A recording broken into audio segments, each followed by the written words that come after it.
E aí pessoal, tudo tranquilo?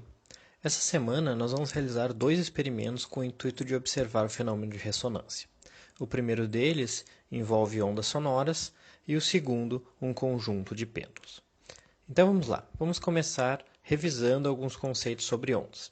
Vocês devem ter visto que uma onda pode ser matematicamente representada por uma função desse tipo. Y é igual a ym vezes seno de kx menos ωt. Aqui, y vai representar, y1 no caso, vai representar a amplitude da minha onda em um certo tempo t e em uma certa posição x. Ym é a amplitude máxima, k é o que a gente chama de número de onda, e ômega vai ser a frequência angular da nossa onda. Vocês também devem ter visto que as ondas satisfazem o princípio de superposição, ou seja, quando eu tenho duas ondas em um mesmo meio, elas se combinam e as amplitudes se somam. Então vamos imaginar que eu tenho uma segunda onda aqui, que eu vou chamar y2, e essa segunda onda ela se desloca no sentido oposto à onda y1. O que eu vou fazer agora é combinar essas duas ondas. Eu vou simplesmente somar as amplitudes y1 e y2, e aí eu v'ou ter y'. Depois de alguma manipulação matemática, a gente vai ver que essa expressão para y' pode ser escrita dessa forma. Isso aqui é o que a gente chama de onda estacionária. Eu estou combinando então duas ondas que têm a mesma frequência angular e o mesmo número de onda, mas com um sinal trocado, ou seja, elas se propagam em sentidos opostos. Quando eu faço essa combinação, eu tenho essa amplitude y' para a onda resultante, que é a soma de y1 com y2. Vocês podem ver aqui que os argumentos kx e ωt eles acabam se separando nessa onda que a gente chama de onda estacionária. E ela deixa de se propagar. Então, eu vou ter alguns pontos onde a amplitude vai ser sempre a máxima, em outros pontos a amplitude vai ser sempre zero, e pontos intermediários com amplitudes intermediárias.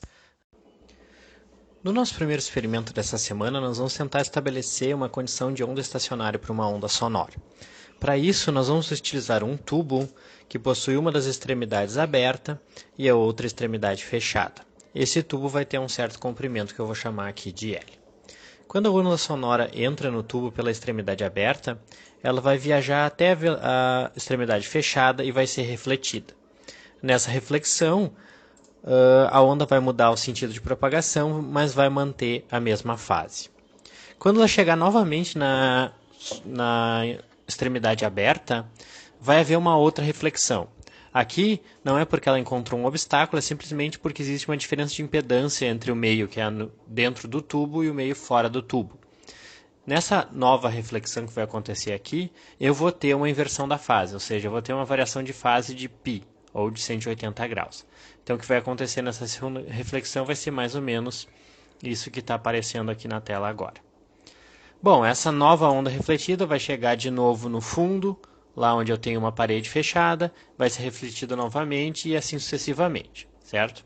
O que a gente vai estabelecer dentro desse tubo vai ser uma combinação de todas essas ondas sonoras, as que vão, refletem, voltam e assim sucessivamente.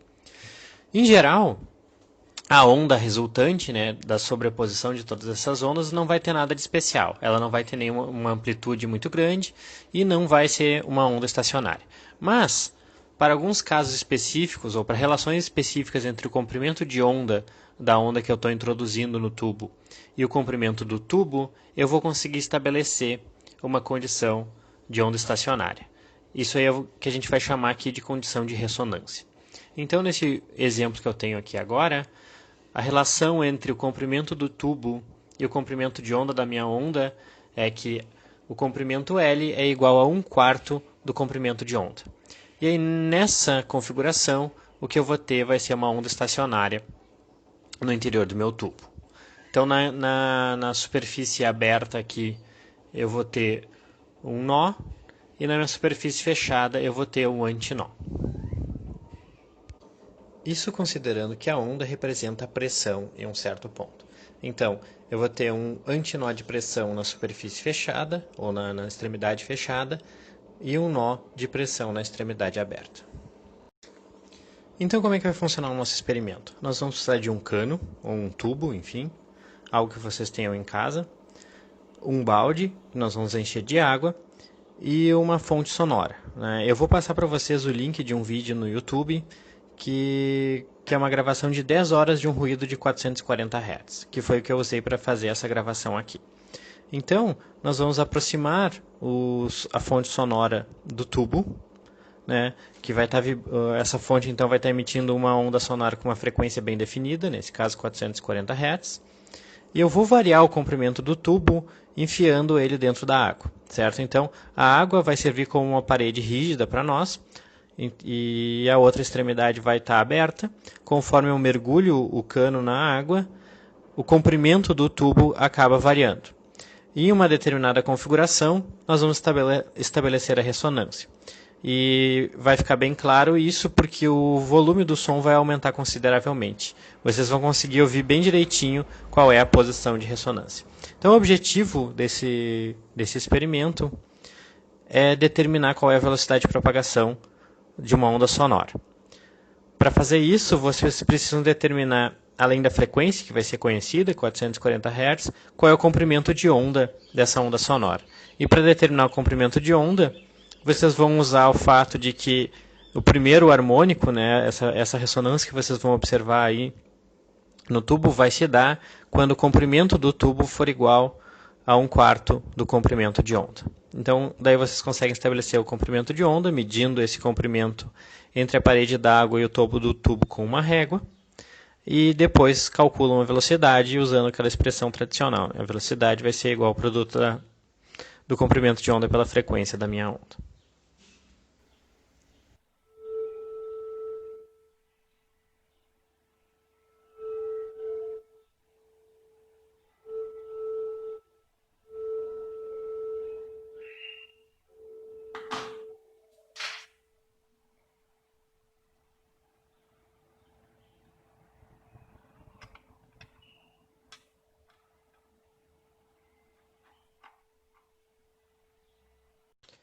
O segundo experimento vai ser para observar o fenômeno de ressonância em um outro contexto. Então a ideia é construir um conjunto de pêndulos, 3, 4, 5 pêndulos, e garantir que pelo menos 2 destes tenham exatamente o mesmo comprimento. Aí vocês vão prender todos os pêndulos em um mesmo barbante, né, como está mostrado aqui no vídeo, e colocar um dos pêndulos que tem um outro com o mesmo comprimento para oscilar. E o que vocês vão observar é isso aqui.